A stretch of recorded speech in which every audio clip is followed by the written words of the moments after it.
Our story begins long before humans on a planet born from fire and shaped by oceans. From microbes to mammals, from early hominins to modern humans, this is the million-year journey of our origins. If you enjoy epic, research-based documentaries like this, make sure to subscribe and let us know your country in the comments. Your support helps us bring more untold stories of history to life. 4.5 billion years ago, the planet we now call home did not resemble a sanctuary. It was not a place of rivers, mountains, or skies filled with clouds. Earth was a world of fire. Its surface was molten rock, its air choked with toxic gases, its horizon lit by the constant glow of eruptions. The young solar system was chaotic, filled with fragments of stone and ice colliding in violent orbits. Meteor strikes bombarded the planet endlessly, shaping its crust through impact after impact. What emerged was a world dominated by heat and destruction, a raw canvas where the conditions for life were nowhere to be seen. The early atmosphere was suffocating. Hydrogen, methane, ammonia, and carbon dioxide filled the skies. There was no oxygen to breathe, no shield to protect from the harsh ultraviolet light of the young sun. The Earth's surface was a boiling sea of magma, broken only by jagged mountains of cooling lava. The temperature soared to extremes, and yet, beneath this surface, the foundations of a new story were forming. Gradually, as millions of years passed, the violent bombardment slowed. The planet began to cool. The crust thickened, hardening into the first layers of solid ground. Volcanoes continued to roar, their ash and smoke turning the skies dark, but the surface slowly transformed from a world of liquid fire into one of stone. This shift was crucial, for it allowed the planet to take its next defining step. Water arrived, carried by countless icy comets and asteroids that struck the surface. Each collision released vast quantities of vapor into the air. And then came the rains. Not for days, not for years, but for millions of years, rain poured across the still young world. It fell so relentlessly that it cooled the magma fields, filled the craters left by ancient impacts, and carved the first oceans. Imagine the sound, wrote geologist Harold Urey in the mid-20th century, of a planet wrapped in storms that did not cease, a world drowned into life by rain that had no end. His words capture the transformation: fire giving way to water, destruction making room for possibility.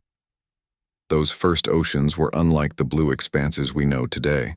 They were dark, heavy with minerals, their waters filled with dissolved gases and chemicals from the still active volcanoes. But they were stable. For the first time in the planet's history, there existed a place where the violent energy of Earth could mix with the gentleness of water. This was not yet life, but it was a stage prepared for it.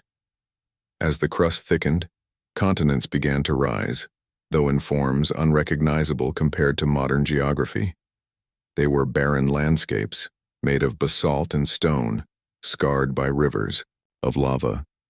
The air was still hostile, filled with carbon dioxide and nitrogen.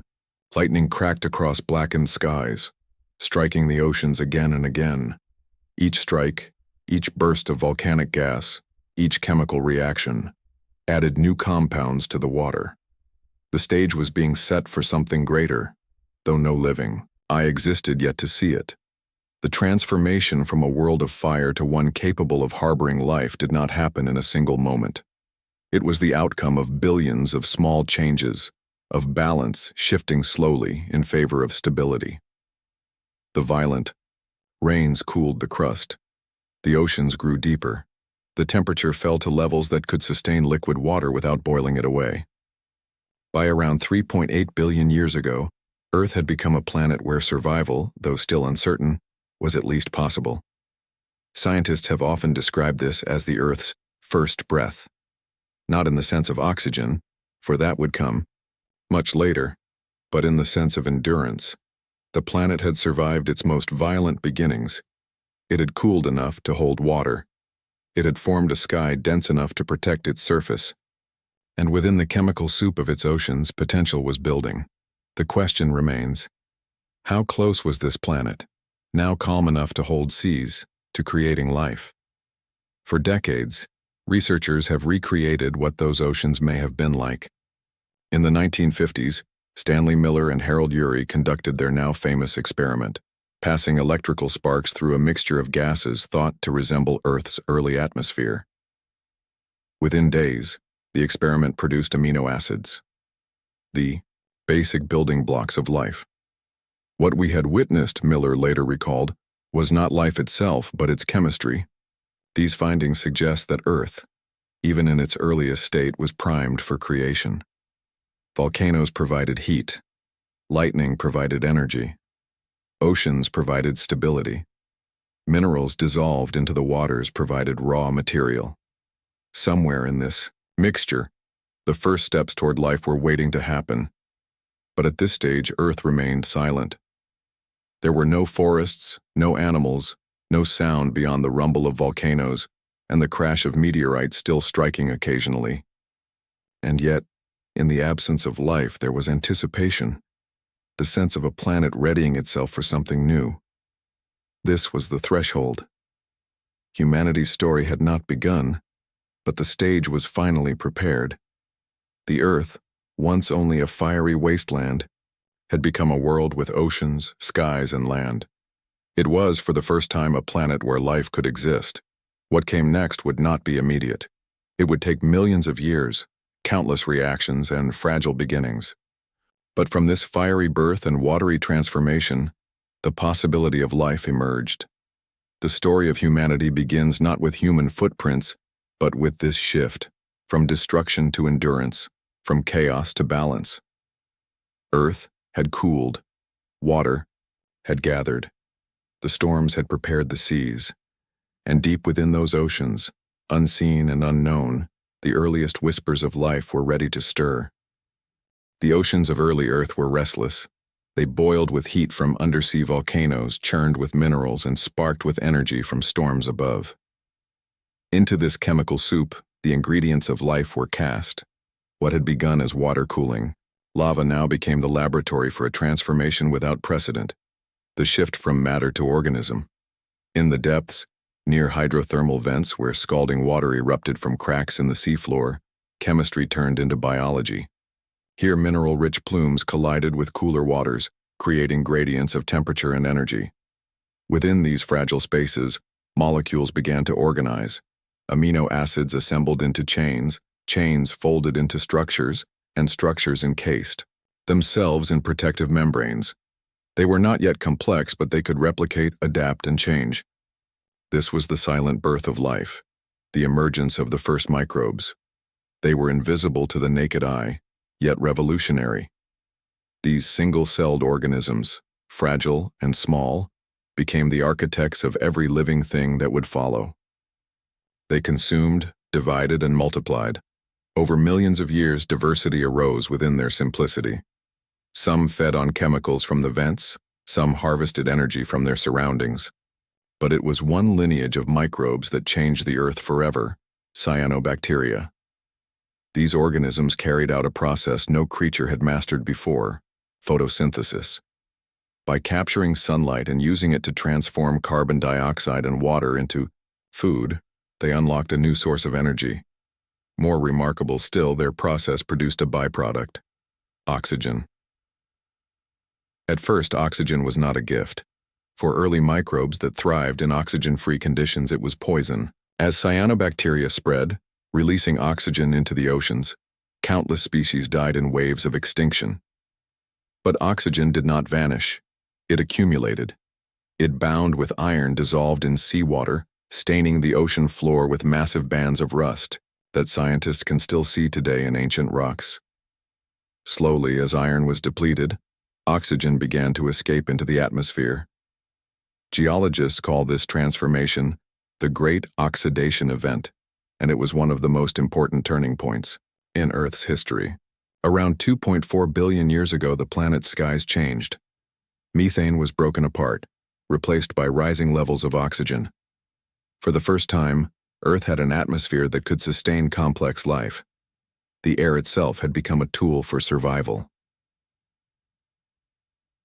Life itself created the conditions for life, wrote biologist Lynn Margulis. reflecting on the paradox of evolution. In producing oxygen, microbes paved the way for their successors, shaping the very environment that would support plants, animals, and eventually humankind. The arrival of oxygen was not only a chemical shift but a planetary reordering. Skies cleared of haze turning blue. The ozone layer formed, shielding the surface from deadly ultraviolet radiation. Energy sources expanded, allowing organisms to grow larger and more complex. The quiet work of microbes had rewritten the possibilities of Earth. Still, for nearly 2 billion years, life remained microscopic. The seas were filled with bacteria and archaea, endlessly reproducing, endlessly adapting. But beneath the surface of that monotony, evolution was experimenting. Cells began to form partnerships.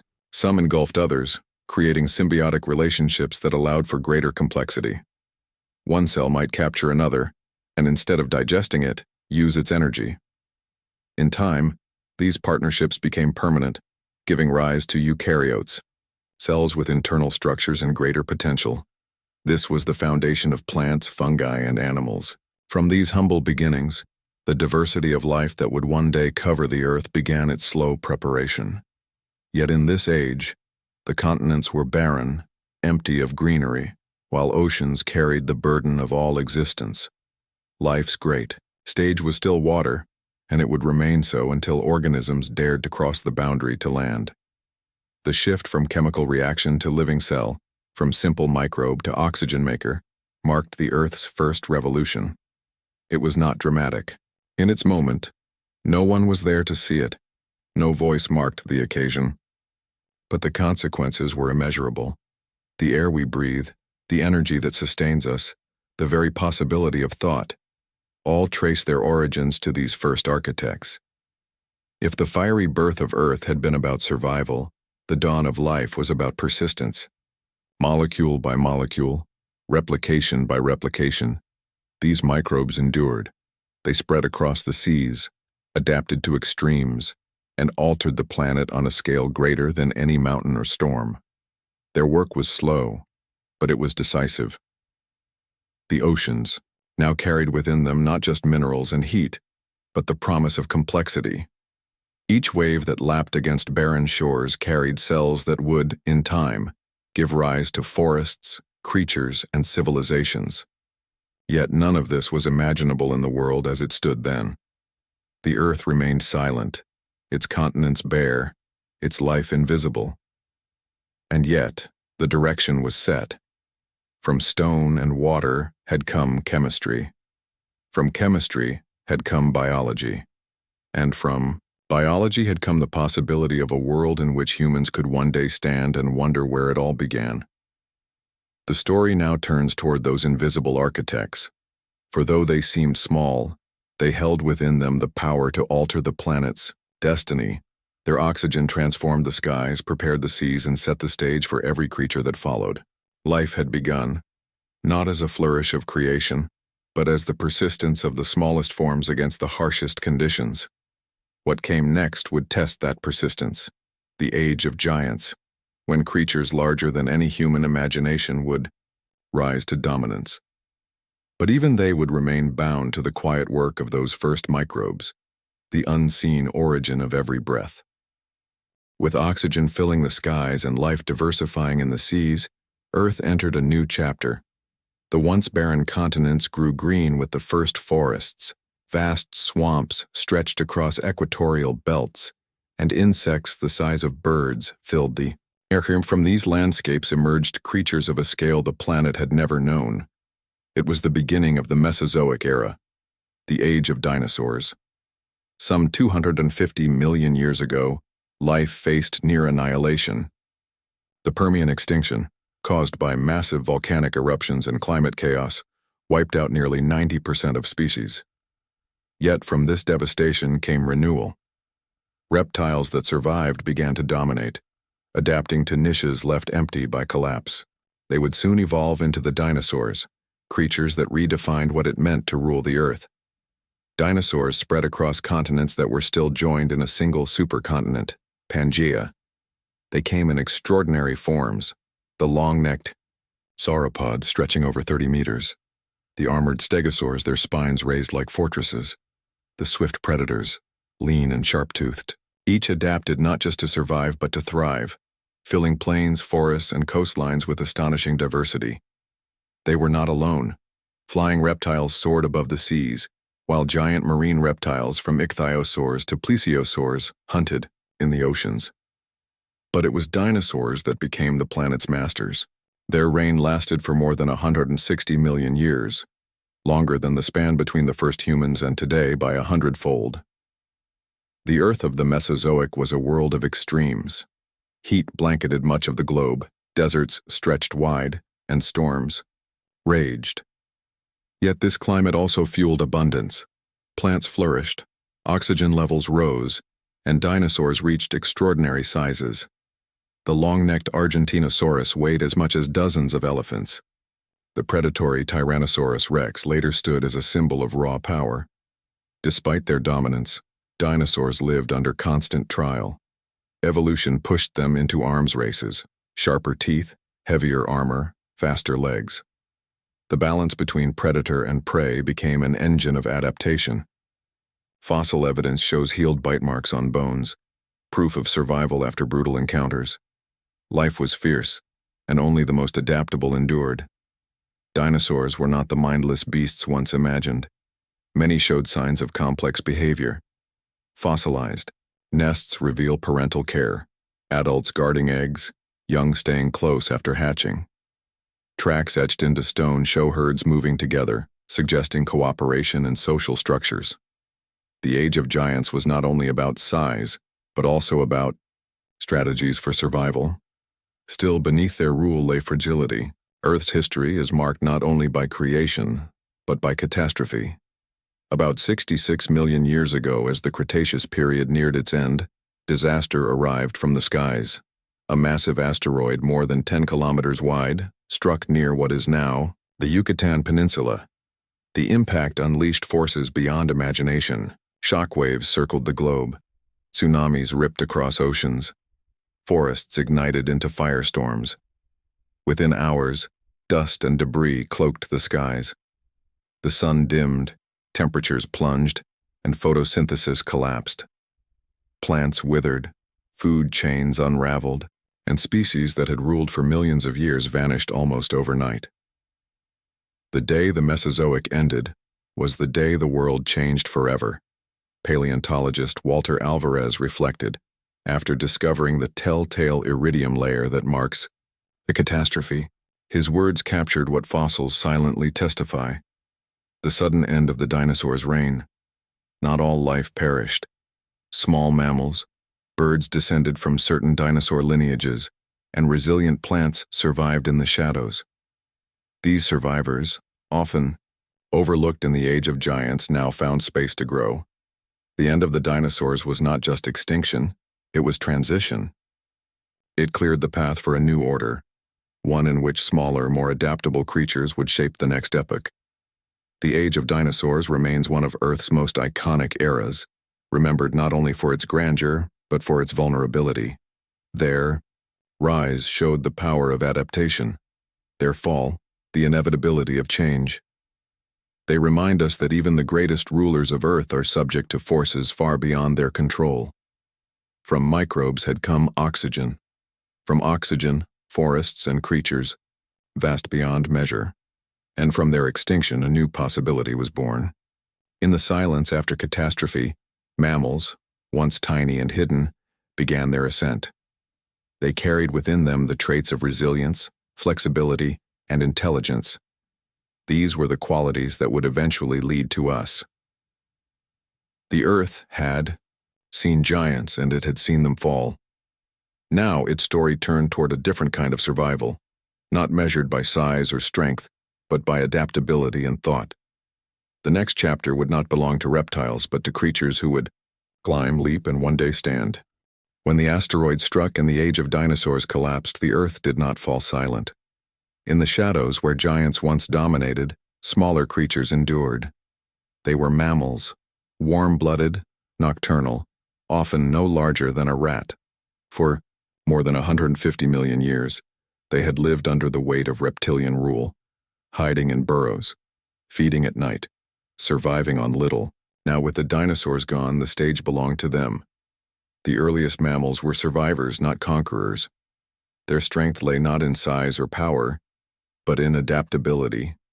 They could eat a wide variety of foods, from insects to plants to small animals. They reproduced quickly. They lived in hidden places, safe from predators.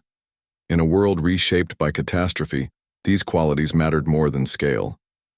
The Earth, once ruled by giants, was now open to those nimble enough to seize its opportunities. As millions of years passed, mammals diversified. Some returned to the seas, becoming whales and dolphins. Others took to the skies as bats. On land, they became grazers, hunters, and foragers. Forests flourished again, and within their branches lived the creatures who would eventually give rise to us, the primates. Primates differed from their mammalian relatives in crucial ways. Their hands were capable of grasping, their eyes faced forward for depth perception, and their brains grew larger in proportion to their bodies. They climbed trees, leapt from branch to branch, and lived in groups that demanded cooperation.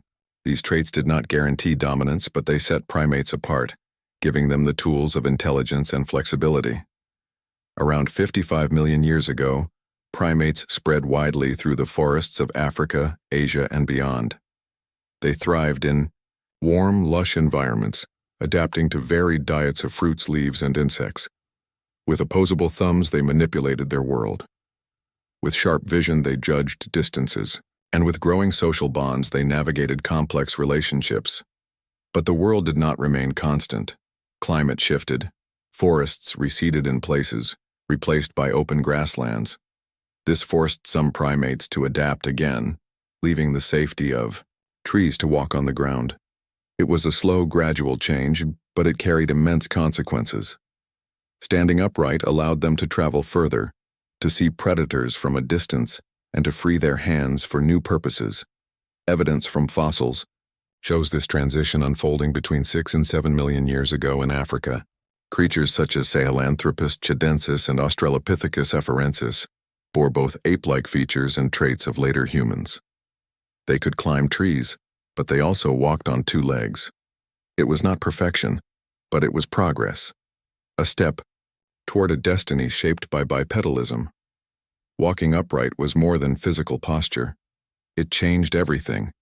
It altered how early hominins interacted with their environment, how they used tools, and how they cooperated. With hands free, they could carry food, wield stones, and eventually craft weapons. With upright vision, they could scan horizons and plan movements. Evolution was giving these primates not just survival, but advantage. The expansion of the brain followed.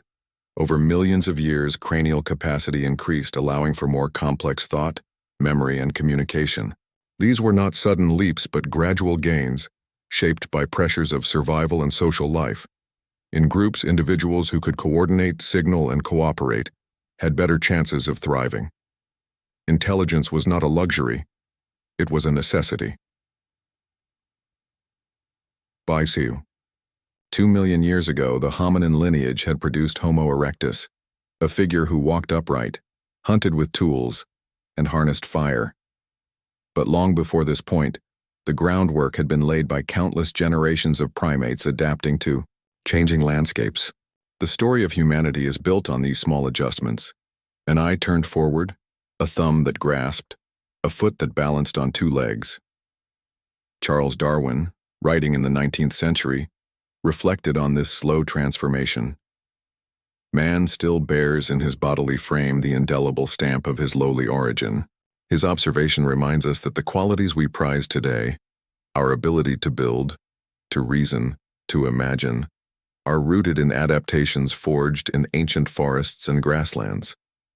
The rise of primates was not inevitable, nor was it smooth. Many branches of the evolutionary tree vanished. Dozens of species lived and disappeared, leaving only traces in the fossil record. But those that endured carried forward traits that mattered most: adaptability, intelligence, and cooperation. These were not the qualities of conquerors, but of survivors who learned to thrive in a changing world. By the time the first humans would appear, the stage had been prepared for millions of years. The mammals that survived catastrophe had diversified into endless forms. Among them, the primates had built a foundation of intelligence and social life. From their struggles came the possibility of language, culture, and thought. The age of dinosaurs had shown the power of size. The rise of mammals revealed the strength of resilience. In their ascent, primates demonstrated that survival is not merely about strength or speed, but about adaptation, memory, and vision. The Earth, shaped by catastrophe, had now given rise to creatures capable of shaping themselves. The next chapter would not be written by instinct alone, but by the conscious use of fire, tools, and movement across continents.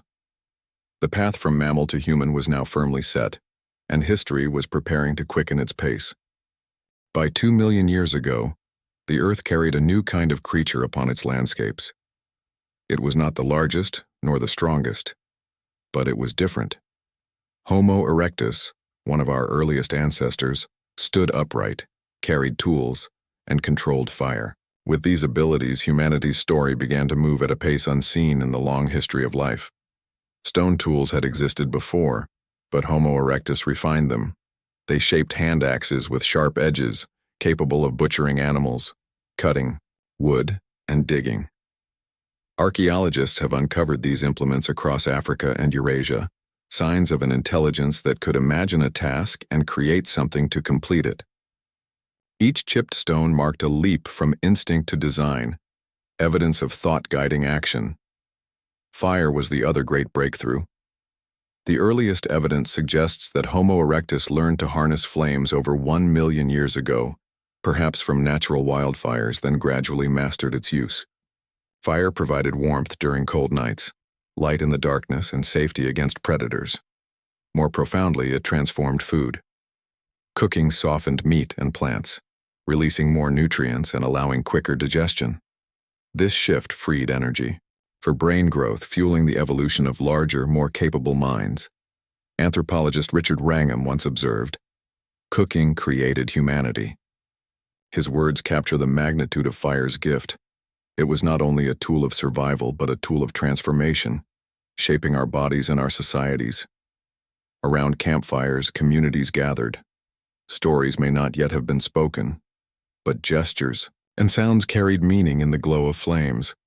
Fire turned scattered individuals into groups with shared security and cooperation. These advances gave Homo erectus the strength to travel. Fossil remains show that they were the first hominins to leave Africa, spreading into the Middle East, Asia, and eventually Europe. Their migrations were slow, spanning generations, but their persistence carried them across vast distances. Unlike earlier primates confined to particular environments, Homo erectus could adapt to new climates and landscapes.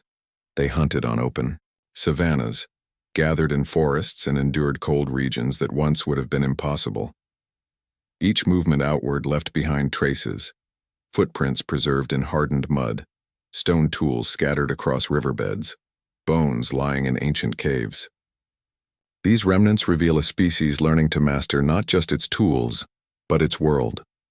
The leap from Africa into distant lands was not a single event, but a series of migrations, waves of expansion driven by hunger, curiosity, and survival. The social life of Homo erectus remains partly hidden, but clues suggest bonds beyond survival. Fossils reveal individuals who lived with injuries or disabilities, surviving only because others cared for them. This implies compassion, a recognition that cooperation extended beyond immediate need. Such gestures may seem small, but they mark the roots of humanity's capacity for empathy and shared responsibility. Language, in its earliest forms, likely began in this era. While complex speech belonged to later humans, Homo erectus may have used a system of calls, gestures, and sounds more intricate than those of earlier hominins.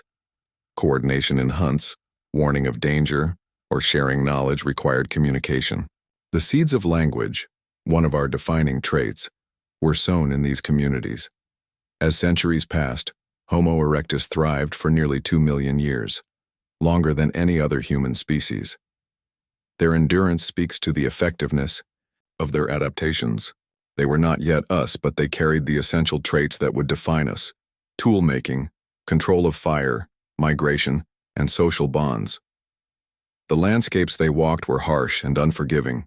Predators stalked the savannas, winters brought hunger, and survival was never guaranteed. Yet in their persistence lay progress. They chipped stones, lit fires, and crossed rivers not with certainty, but with resilience. Each generation carried forward knowledge that made the next stronger. Archaeological sites such as Zhoukoudian in China and Dmanisi in Georgia preserve echoes of their lives. Hearths blackened with charcoal, tools left beside bones, fragments of skulls that once contained growing minds. These discoveries remind us that our story is not written in sudden revolutions, but in steady endurance. The long patience of Homo erectus paved the path toward modern humanity. Their migrations also reshaped the earth itself. As they moved, they altered ecosystems, hunted animals, and spread plant seeds. The presence of humans, however primitive, began to leave an imprint. The earth was no longer a stage indifferent to its actors. It was being shaped by them. By the end of their era, Homo erectus had set in motion everything that would define the human journey. They did not build civilizations, but they carried the spark of possibility. They did not write, but they shaped tools with intent. They did not speak as we do, but they communicated enough to survive and expand. Above all, they moved out of Africa, across continents toward a future they could not imagine. The age of Homo erectus shows us that humanity is not defined by sudden invention, but by persistence. Fire, tools, and migration were not single moments, but processes refined over generations. Their legacy is not only that they survived, but that they transformed survival into opportunity. From them would come successors more advanced, species with larger brains, richer languages, and deeper cultures. Among those successors, one would emerge to stand at the center of the Earth's story: Homo sapiens. But before that dawn, the world belonged to Homo erectus, whose endurance made all else possible. 300,000 years ago, in the valleys and grasslands of Africa, a new figure appeared. They were not the first humans to walk upright, nor the first to wield fire or stone. But they were different. Their skulls were rounder, their faces flatter, their brains larger. They were Homo sapiens, the species that would redefine the story of life on Earth. The emergence of Homo sapiens was not sudden. It was the result of countless generations of adaptation and survival. Earlier hominins, like Homo habilis and Homo erectus, had prepared the ground, learning to use tools, to hunt, to migrate. Neanderthals and Denisovans, their close relatives, also lived across parts of Europe and Asia. Yet Homo sapiens carried traits that gave them a decisive edge. Their brains, though only slightly larger than those of their cousins, functioned with greater complexity. They could imagine beyond the immediate present, plan hunts in advance, and craft tools with refined precision. Archaeological sites reveal carefully shaped blades, needles, and points, tools not just of survival, but of invention. Unlike crude hand axes, these implements reflect foresight and shared knowledge passed between generations. But perhaps the greatest gift of Homo sapiens was language. While the roots of communication stretched back millions of years, our species possessed the anatomy and cognition to speak in structured sentences. With words, they shared knowledge, coordinated hunts, and bound communities together. Language allowed memories to extend beyond a single lifetime, carrying wisdom forward and weaving a collective identity. The earliest signs of symbolic thought confirm this shift. In caves in South Africa, archaeologists have discovered ochre marked with deliberate patterns dating back over 70,000 years. These markings were not functional, they were expressions. In the caves of Europe, walls bear paintings of animals, handprints, and abstract designs more than 30,000 years old. Such images reveal a consciousness aware of meaning, ritual, and imagination. Humanity had begun not only to survive, but to interpret its world. Burials also provide evidence of this deeper awareness. Graves from ancient sites show bodies carefully placed, sometimes with tools or ornaments beside them. This suggests that Homo sapiens considered life beyond death, or at least honored their dead in ways that went beyond practicality. Here lies the root of religion, culture, and moral systems, the belief that existence holds meaning greater than survival alone. It is through these traits, intelligence, language, and symbolism, that Homo sapiens spread across the globe. Around 70,000 years ago, groups began leaving Africa in waves of migration. They crossed into the Middle East, moved into Asia, reached Europe, and eventually expanded into Australia and the Americas. Wherever they went, they adapted to climates as diverse as tundra, desert, and rainforest. In doing so, they encountered other human species, sometimes competing, sometimes interbreeding. Genetic evidence shows traces of Neanderthal and Denisovan DNA in modern humans, reminders that our story is not of pure separation, but of entangled lineages. As Homo sapiens spread, they reshaped environments. They hunted large animals, some to extinction. They cleared forests, controlled fire on vast scales, and altered ecosystems to suit their needs. For the first time in Earth's history, a single species began to influence the planet itself. Humanity's rise was not only biological, but ecological, leaving a mark that would deepen with every generation. Yet even as they spread, communities remained small, often no more than bands of hunters and gatherers. Life was harsh, and survival depended on cooperation. These groups relied on shared effort, collective defense, and the passing down of skills. In this crucible of necessity, social bonds grew strong, and cultural traditions flourished. The figure of mitochondrial Eve, a woman who lived in Africa roughly 150,000 to 200,000 years ago, has become a symbol of this shared origin. Genetic studies show that all living humans trace their maternal line back to her. She was not the only woman of her time, but her lineage endured through unbroken generations. In her existence, science confirms what history suggests. Humanity is one family, bound by a common beginning. The expansion of Homo sapiens marked the dawn of history as we know it. They built more advanced tools, developed clothing from animal skins, and constructed shelters. They created art, rituals, and languages that evolved into distinct cultures. They forged relationships not only with each other, but with their landscapes, learning to farm, to domesticate animals, and eventually to build permanent settlements. Each step was gradual, yet each carried humanity further from the caves and closer to civilization. What distinguished Homo sapiens was not brute strength, but imagination. They looked at stone and saw a blade. They looked at fire and saw possibility. They looked at the night sky and wondered. In this capacity to question, to innovate, and to believe, they forged the qualities that continue to define us. The journey from the first sparks of life to modern humanity was not inevitable. It was a story of catastrophes and recoveries, of survival against extinction, of resilience carried forward by the smallest of creatures and the largest of beasts.